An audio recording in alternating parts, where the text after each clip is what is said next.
Hello guys and welcome back to the another video of Accountonomics on your tips।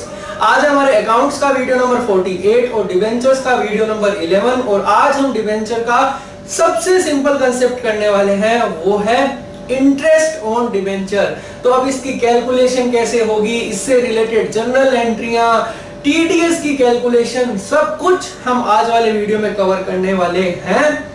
इससे पहले मैंने आपको issue of debenture for cash, consideration other than cash और collateral security से related सारे concept और question करवा दिए हैं। और पिछले दो वीडियोस जो वेरी इंपॉर्टेंट थे, जिसमें हमने रिडम्पशन के सारे केसेस और क्वेश्चन किए थे, तो आप वो वाले वीडियोस जरूर व्यू करना। तो आइए विदाउट वेस्टिंग टाइम हम स्टार्ट करते हैं इंटरेस्ट ऑन डिबेंचर्स। तो इसमें दो सिचुएशन हो सकती है, when TDS is not payable and TDS is payable। सब कुछ मैं बताऊंगा, लेकिन एकदम बेसिक से स्टार्ट कर रहा हूं कि 11th के अंदर आपने एक जर्नल एंट्री सीखी होगी कि जब भी इंटरेस्ट की पेमेंट की जाती है तो आपने ये सीखा होगा कि इंटरेस्ट की एंट्री क्या होती है, interest account DR to bank. ये आपने 11th क्लास में सीखा होगा। यहां पे भी आपको यही करना है, बस यहां पर कंपनी डिबेंचर होल्डर को इंटरेस्ट चुका रही है, तो यहां पे क्या आएगा, debenture interest account DR to bank. आपको सीधा नहीं करना, आपको बस पहले ड्यू की एंट्री करनी है, तो टू यहां पे क्या होगा, डिबेंचर होल्डर। और उसके बाद में आपको क्या करना है, फिर पेमेंट की एंट्री कर देनी है, debenture holder account DR to bank.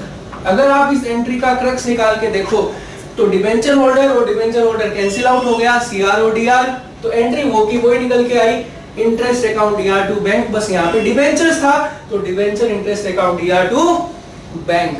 अब इसकी कैलकुलेशन कैसे होगी, आप में से कईयों को पता भी होगा। जैसे सपोज मान लीजिए कंपनी ने 10 लाख रुपए के डिबेंचर्स इशू किए और कितने थे ये, 10% डिबेंचर थे।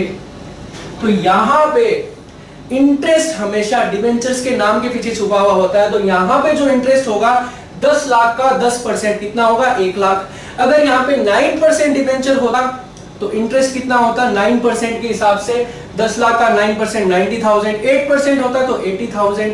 मतलब जो भी डिबेंचर्स का नाम होगा वही उसकी इंटरेस्ट की रेट होती है। तो यहां पे आपका इंटरेस्ट कितना होगा, 10 लाख का 10%, 1 लाख रुपए। तो एक चीज मैं आपको यहां पे वेरी इंपॉर्टेंट बता दूं कि चाहे कंपनी ने डिबेंचर्स को प्रीमियम पे इशू किया हो या डिस्काउंट पे इशू किया हो, इंटरेस्ट की कैलकुलेशन हमेशा और हमेशा फेस वैल्यू पे ही होती है। कहने का मतलब यह है कि यहां पे सपोज मान लीजिए कंपनी ने ये डिबेंचर्स 10% प्रीमियम पे इशू किया होता, 10% प्रीमियम पे, तो यहां पर कंपनी को कितना पैसा मिलता, 10 और 1 लाख, 11 लाख रुपए मिलते। लेकिन कंपनी डिबेंचर होल्डर को इंटरेस्ट सिर्फ और सिर्फ 10 लाख रुपए पे ही चुकाती। तो चाहे प्रीमियम पे इशू हो या डिस्काउंट पे इशू हो, इंटरेस्ट की कैलकुलेशन हमेशा और हमेशा फेस वैल्यू, जिसको आप पार वैल्यू भी बोल सकते हो, उसी पे होगी। तो यहां पे 10 लाख का 10% कितना होगा, 1 लाख रुपए का इंटरेस्ट।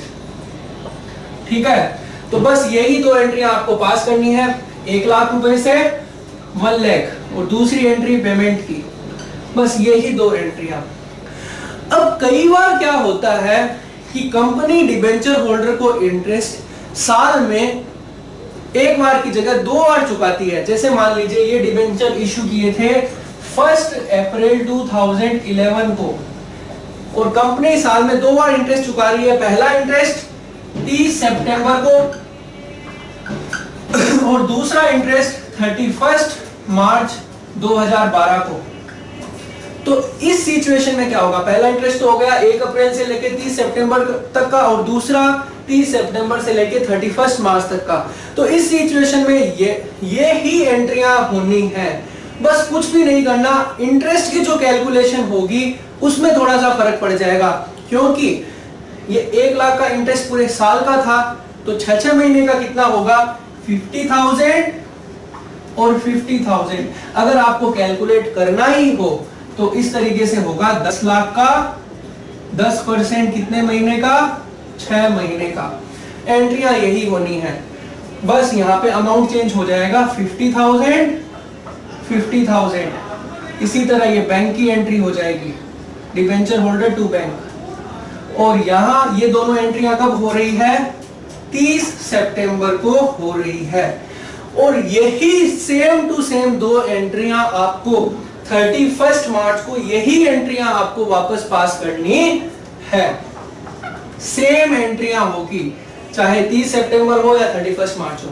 लेकिन यहां पे मैं आपको एक चीज और बता देता हूं कि 31 मार्च को ये फर्स्ट वाली एंट्री तो पास करना ही है, लेकिन सेकंड एंट्री आपकी मर्जी के ऊपर डिपेंड है। आप चाहो तो इसको पास कर सकते हो या पास करना जरूरी नहीं है, क्योंकि ये माना जाता है कि कंपनी ने जब 31 मार्च को डिबेंचर का इंटरेस्ट डिक्लेयर किया था तो उसको कुछ टाइम लगेगा पैसा देने के लिए, हाथों हाथ तो देगी नहीं, तो हो सकता है वो अप्रैल में दे या मई में दे। तो वो एंट्री जो डिबेंचर होल्डर टू बैंक वाली है ये नेक्स्ट ईयर में पास होगी, तो ये एंट्री करना जरूरी नहीं है। लेकिन मैं बोलूंगा कि आप एग्जाम में पास करके आओ और नीचे एक नोट लगा दो कि we assume that interest on debenture holder is also paid on 31 March. हम ये एज्यूम करके चल रहे हैं कि डिबेंचर होल्डर को इंटरेस्ट 31 मार्च को दे दिया गया है, तो इसलिए आप ये एंट्री पास करके आओगे। और एक एंट्री आपको और इसमें पास करनी होती है, ईयर के एंड में हम डिबेंचर्स को ट्रांसफर कर देते, इंटरेस्ट को ट्रांसफर कर देते हैं प्रॉफिट एंड लॉस में। तो profit and loss account DR2 debenture interest 30 सितंबर को कितना था, 50,000 रुपए 30 सितंबर का था और 50,000 रुपए मार्च का था, तो टोटल कितना हो गया 1 लाख रुपए। ये एंट्री आपको और पास करनी है। आपने 11 में देखा भी होगा कि P&L के डेबिट साइड में इंटरेस्ट आता है, तो ये ट्रांसफर की एंट्री हो जाएगी और कुछ भी नहीं करना। तो ये था पहला कंसेप्ट जिसमें TDS का कोई रोल नहीं है। अब TDS क्या होता है, तो TDS का मतलब टैक्स डिडक्टेड एट सोर्स। अब हुआ क्या कि जब कंपनी को 50,000 रुपए इंटरेस्ट के चुकाने थे तो मोदी जी रास्ते में बीच में आ गए या जेटली जी बीच में आ गए कि आप बेशक डिबेंचर होल्डर को ये 50,000 रुपए दे दीजिए, लेकिन कुछ पैसा आप हमें भी दीजिए। तो सरकार को जो पेमेंट की जाएगी उसी को हम TDS बोलते हैं। जैसे सपोज मान लीजिए इसी में यहाँ पे TDS होता 10%, तो यहाँ पर सरकार की जेब में भी कुछ पैसा जाता, और कितना जाता, जो इंटरेस्ट चुका रही है, इंटरेस्ट कितना चुका रही थी 50,000 और TDS है कितना 10%, तो 50,000 का 10% 5,000 रुपए। बस यही करना है। तो जो TDS की कैलकुलेशन होगी वो हमेशा डिबेंचर की इंटरेस्ट की अमाउंट पे होगी। तो यहाँ पे इंटरेस्ट 50,000 का, तो 50,000 का 10%। एंट्री में कोई ज्यादा चेंज नहीं है, बस छोटा सा एक चेंज है।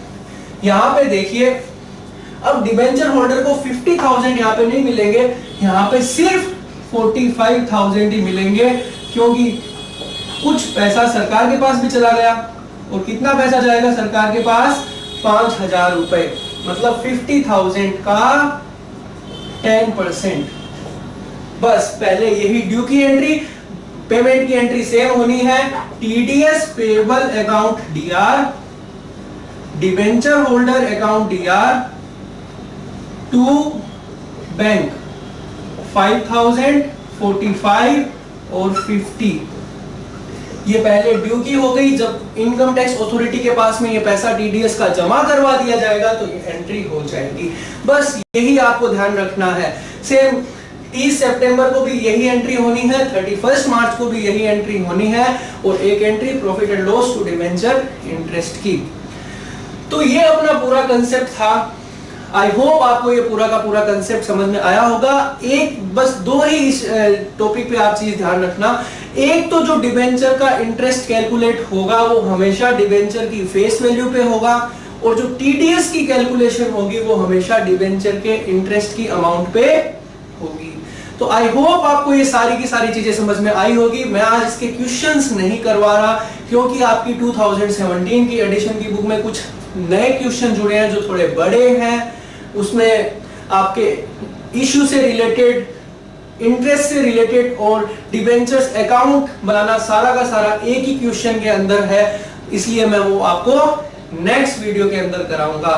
तो लास्ट में मैं आपको यही बोलूंगा कि अगर आपको ये वीडियो पसंद आया तो प्लीज इसे लाइक कीजिए, सब्सक्राइब कीजिए, ज्यादा से ज्यादा शेयर कीजिए। अगर आपको इस टॉपिक से रिलेटेड कोई डाउट रहते भी हैं तो कमेंट सेक्शन खाली पड़ा है, कमेंट से भर दीजिए, मैं आपके कमेंट्स की जरूर क्वेरी लूंगा।